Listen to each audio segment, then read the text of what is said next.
Alright, so for this lecture, we actually started talking about the actual code. So what this video was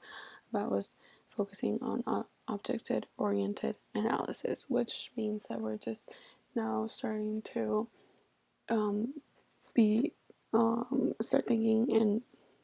making more details and thinking about what our actual code will look like. So in order to know what our code will look like, we are now trying to make to see how the easiest way for our group to make the code and make it one way so that we all don't mess up and it's just one clear program. So the main thing that I liked was the data-oriented view page, because it shows how we define the terms of data types, and so it becomes actual methods, attributes, and classes. So what I liked was that with our use cases, we can now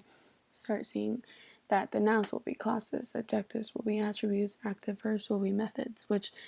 I would have never thought about and would have taken me a long time to really think about in our group. So now that we know specifically what we are looking for, it will make this process easier. So it will help us go from what we want the user to experience to actually being able to build our app. And then what we need is UML, because it helps us kind of make sense of our code and everyone be on the same page. So the research, there are pros and cons, but and some may say that it's more suitable for waterfall process, but there are some that say it's great for software engineering, although it's not quite that. So I think that although it can not be useful and has many cons, if we try to really use it correctly, then it would make sense to use it, because this like they said in many of the articles that are here, it's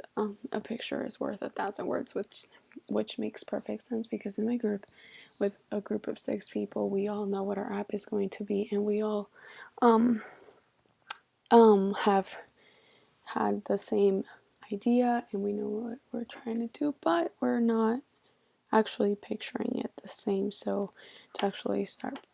programming, making, and coding, well, we'll have to have that one picture so that we will be able to have the final product that we all approve of. So many of us have different thoughts on just